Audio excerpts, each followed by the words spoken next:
Shalom, shalom. Selamat malam, selamat sore teman-teman Bang Joel dimanapun berada. Ya, Bang Joel belum menanggapi soal debat Buas, Esra Soru dan Don Titan sama si Umar ya, kawan-kawan ya. Sebetulnya kalau Bang Joel tanggapi cuma singkat aja. Mereka berdua, Pendeta Esra Soru dan Buas, sebetulnya tak usahlah berdebat dengan Don Titan sama Umar itu. Mereka itu cuma bikin konten saja. Tidak berilmu. Si Umar sama Don Titan itu kasih saja si Rudy Yohanes sudah pusing-pusing, ya kan? Karena Rudy Yohanes ini memang ranahnya debat. Kalau Isra Soru dan Buas itu ranahnya adalah pengajaran keagamaan Kristen, gitu ya, bukan debat. Jadi data-data yang ditunjukkan itu, waduh, terlalu bagus, ya. Pendeta Buas sama Pendeta Isra Soru. Cukup sebetulnya itu kasih Rudy Yohanes hadapi mereka berdua, aduh, udah mati kepalang mereka berdua itu kawan-kawan ya. Nah, ini ada sebuah video saran yang sangat bagus dan tantangan debat untuk menghadapi Don Titan sama si Umar ya, bagi Rudy Yohanes ya. Apakah Rudy Yohanes akan menanggapinya? Ya, kita akan lihat di dalam sesi-sesi berikutnya ya. Kita dengarkan dulu guys. Shalom Bro Haruka. Salam tanpa ragi, salam teman-teman semua. Shalom. Shalom. Suara saya jelas? Jelas. Oke, terima kasih. Rupa-rupanya debat-debat mulai seru lagi nih. Jadi pokok pembicaraan kembali setelah cukup lama reda dunia perdebatan. Nah, saya mau komentar beberapa hal saja berkaitan dengan mendebat seperti ini. Yang pertama, komentar-komentar yang disampaikan untuk Buas dan juga untuk Pendeta Esra Soru itu kan berasal dari dua sumber yang cukup besar. Satu dari Rudy Yohanes, kemudian yang kedua dari Dr. Deki Ngadas gitu. Nah, saya mau komen di dua hal ini dulu. Yang pertama adalah kalau menurut saya yang disampaikan oleh Dr. Deki Ngadas itu memang sesuatu yang dalam alam pikir seorang skolar yang ada di dunia pendidikan gitu. Jadi ya itu pola pikirnya begitu gitu loh. Dalam mengomentari sesuatu yang disampaikan oleh Pendeta Esra Soru maupun oleh Buas sendiri gitu. Dan saya tidak melihat bahwa ini merendahkan dua orang ini, yaitu merendahkan Pendeta Esra Soru maupun Pendeta Buas. Tapi yang kedua, kalau menurut saya, Rudy Yohanes itu memang barbar gitu. Jadi saya meragukan akhlak kekristenannya kalau untuk seorang Rudy Yohanes dalam memberikan komentar gitu. Karena memang kata-katanya itu barbar dari dulu gitu. Barbar dari dulu, dan kita ini kan kadang-kadang berpikir, apakah kita ini tidak punya akhlak dalam berkata-kata gitu, sehingga kata-kata barbar itu jadi sesuatu yang dipakai untuk merendahkan siapapun, entah itu orang Kristen, entah itu bukan orang Kristen gitu. Nah itu saya tidak sependapat. Kalau Buas itu sakit hati ya mungkin karena belum pernah mendengar barbarnya Rudy Yohanes gitu. Tetapi menurut saya perdebatan apapun itu kalau sudah disetujui ya harus fight gitu. Tidak boleh menganggap remeh gitu. Walaupun yang disampaikan itu berulang-ulang tentang sesuatu hal yang sama, tapi ketika sudah setuju untuk didebatkan, ya kan malah enak gitu. Santai saja. Jadi pertanyaannya sama diulang ya oke aja. Gitu. Itu menurut saya kurang dipahami oleh para debater-debater kita, sehingga merasa bahwa kalau sudah pernah dipakai kemudian dipakai lagi itu merasa waduh ini basi nggak penting gitu. Nggak ada challenge gitu. Kan intinya kalau sudah berhadapan ya harus fight kan gitu. Jadi itu sesuatu yang menurut saya tidak dipahami oleh siapapun yang berdebat dalam kekristenan. Sehingga ketika muncul pertanyaan-pertanyaan yang sama, responnya adalah waduh ini nggak bermutu atau ini sesuatu yang rendah gitu. Tetapi jangan lupa itu disampaikan di event yang debat dan disetujui. Jadi memang harus dikanter dengan sebaik-baiknya, walaupun itu sudah diketahui. Gitu. Nah, untuk Rudi Yohanes ini mungkin kan beliaunya ini kan lama tidak berdebat dengan pendebat-pendebat Kristen kan gitu. Betul ya? Lama saya tidak melihat beliaunya itu berdebat dengan pendebat-pendebat Kristen. Kalau Rudi Yohanes itu mendengar, saya ingin berdebat dengan Rudi Yohanes dengan parameter yang jelas. Kalau Rudi Yohanes itu memaki, berarti dia kalah. Aturan mainnya satu aja. Kalau Rudi Yohanes itu memaki, aturan itu saja, itu dia kalah. Dan konsekuensinya adalah dia tutup channel. Itu saya berani berdebat. Jadi mudah-mudahan Rudi Yohanes itu mendengar melalui Tanpa Ragi ini Haruka ya. Itu menantang debat Rudi Yohanes dengan aturan main satu saja. Apapun temanya, saya siap menghadapi. Tetapi ketika Rudi Yohanes itu memaki, aturan mainnya adalah dia kalah. Itu saja. Nah, mudah-mudahan didengar oleh beliaunya sehingga itu membuka ruang kembali Rudi Yohanes dengan orang Pak Haruka punya itu nggak YouTube channel nggak? Kenapa? Punya, tapi Pak Haruka punya nggak? Punya. Berapa followernya? Ya, followernya kecil aja, cuma ya, puluhan aja. Nggak seimbang dong. Dia kok kalah rugi banyak dong. Ya, itulah debat gitu. Ketika sesuatu debat itu sudah disetujui. Nah, ini sama. Menang kalahnya harus seimbang dong imbalannya. Ya, nggak harus. Yang penting kan setuju aja. Kalau ngapain? Nggak mau dia dong. Masalahnya kan setuju enggak gitu. Ketika beliaunya itu setuju, ya berhadapan. Tapi kalau enggak setuju ya enggak apa-apa. Itu kan challenge. Nah, mudah-mudahan seperti ini itu juga harus kasih yang sebanding. Enggak harus. Kalau nggak sebanding, nggak mau.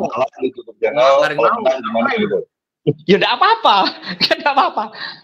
Ini sebentar ya, saya selesaikan kata-kata saya. Ini itu sama seperti ketika pendebat-pendebat Kristen itu menghadapi polemikus Muslim, menganggap mereka itu nggak level, mereka itu ya hanya meracau saja gitu. Tetapi ketika mereka sudah setuju, kan seperti yang kita lihat terjadi seperti ini kan gitu. Nah, itu yang ingin saya belajarkan juga bahwa kalau memang setuju ya fight, tapi kalau memang tidak setuju ya enggak apa-apa, enggak ada masalah gitu. Jadi itulah berdebat. Jadi ketika nanti berdebat dengan Muslim siapapun, itu ya jangan menganggap dia rendah, oh dia nggak level. Tapi kok setuju gitu. Nah kalau setuju ya hadapi dengan benar gitu. Itu moralitas yang ingin saya sampaikan. Mudah-mudahan lahir di Yohanes mendengar. Tapi kalau tidak mendengar ya tidak apa-apa juga gitu. Ini kan kata-kata, ini kan pendapat gitu. Nah, sebetulnya teman-teman Pak Haruka ini mencoba menganalogikan ya. Jadi mestinya itu Buas sama si SK Soru itu kalau mereka bilang oh nggak level ya memang Donditan itu nggak level dengan Buas sama si SK Soru gitu kan. Levelnya adalah sama Rudi Yohanes. Nah, Bapak Haruka ini mencoba membuat ilustrasi, ya udah saya debat sama Rudi Yohanes, tapi parameternya jelas. Ya, nggak boleh ngalor ngidul, nggak boleh ngeracau dan nggak boleh memaki. Nah, itu kalau saya setuju, dia setuju, berarti harus dijalankan dong. Apapun yang terjadi. Itu Pak Haruka dia punya konsep demikian kawan-kawan ya. Yuk kita dengarkan lagi. Kemudian yang kedua ini berkaitan dengan materi-materi debat dalam kekristenan. Yang menurut saya loh ya, pendebat-pendebat Kristen itu sudut pandangnya berbeda dengan pendebat Islam. Dalam Islam, setahu saya, debat itu artinya dakwah, itu penyebaran agama. Sedangkan di Kristen itu apologetika atau mau menjelaskan iman gitu. Jadi dua sudut yang berbeda yang akan ditemukan di satu tempat gitu. Nah, menurut saya lagi, keterampilan debat masa kini itu ya perlu digali. Dan disesuaikan dengan zaman kita. Seolah-olah kalau kita mendengar kata apologetika itu seperti yang dibayangkan apologetika di masa yang lalu itu.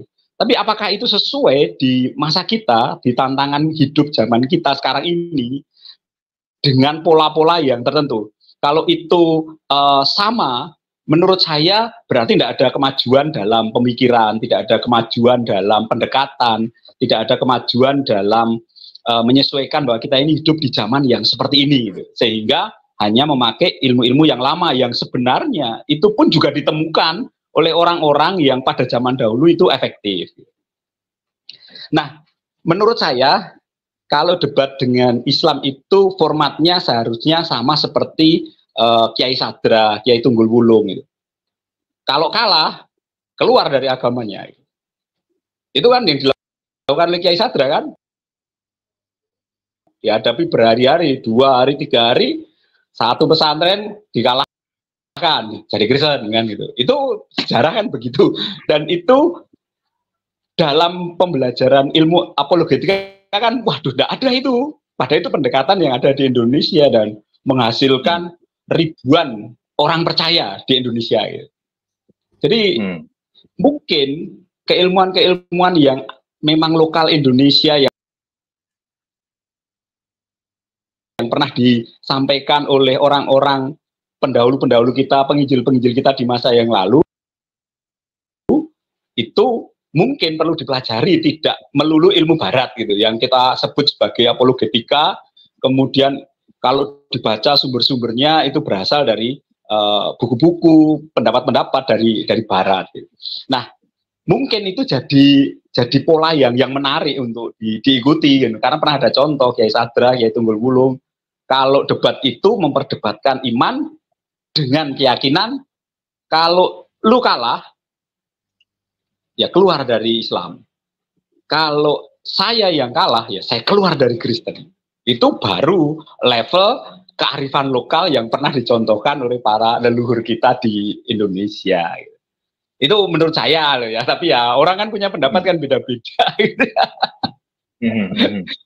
Nah, terakhir sebagai kunci. Saya tidak menyarankan pendeta Muriwali untuk kembali berdebat, gitu. Mengingat kondisi kesehatan yang di masa yang lalu pernah ada gangguan kesehatan dan itu berbahaya ya, kalau terjun lagi dalam perdebatan yang beliau mungkin masih tidak bisa mengendalikan emosi dengan keyakinan bahwa ini adalah perjuangan saya titik darah penghabisan untuk pemberitaan Injil gitu. Nah itu melalui tanpa ragu ini saya menyerukan pendeta MYM jangan lagi ambil bagian dalam debat-debat terbuka seperti ini. Kalau martir itu malah menjadi bahan olok-olokan dari kubu sebelah gitu. Wah ternyata kena azab berani berdebat dengan saya, jantung berhenti.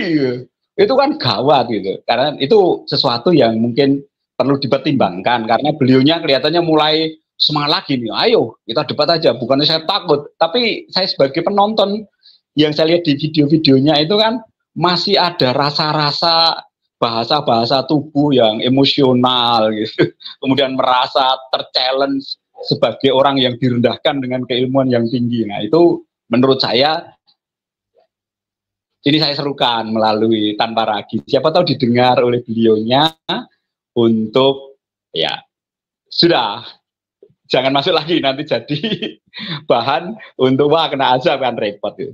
Itu pokok pemikiran yang ingin saya sampaikan di dalam perdebatan ini. Tapi mudah-mudahan Lai Rudi Yohanes mendengar dengan aturan main. Kalau beliaunya memaki, kalah. Itu saja. Selamat malam semua. God bless you. Oke, ya. Teman-teman ya, itu seruan untuk Pendeta Muriwali ya. Saya setuju ya teman-teman ya. Karena Pendeta Muriwali ini memang orang pengajar yang ulung ya. Lebih baik dia jangan berdebat karena dia juga masih belum bisa mengontrol emosi dengan baik. Nanti takutnya ada apa-apa dengan kesehatannya malah jadi PR besar ya buat dirinya sendiri ya. Oke teman-teman, bagaimana menurut kalian semua? Silahkan tulis di komen ya guys. Kita terus dukung para upload Kristen, para pendeta, para hamba Tuhan yang yang dengan setia ya mereka itu meluruskan ajaran-ajaran kita yang diselewengkan oleh mereka. Oke, kita ketemu lagi dalam video selanjutnya. Salam dari Bang Joel, Tuhan memberkati kita. God bless you guys.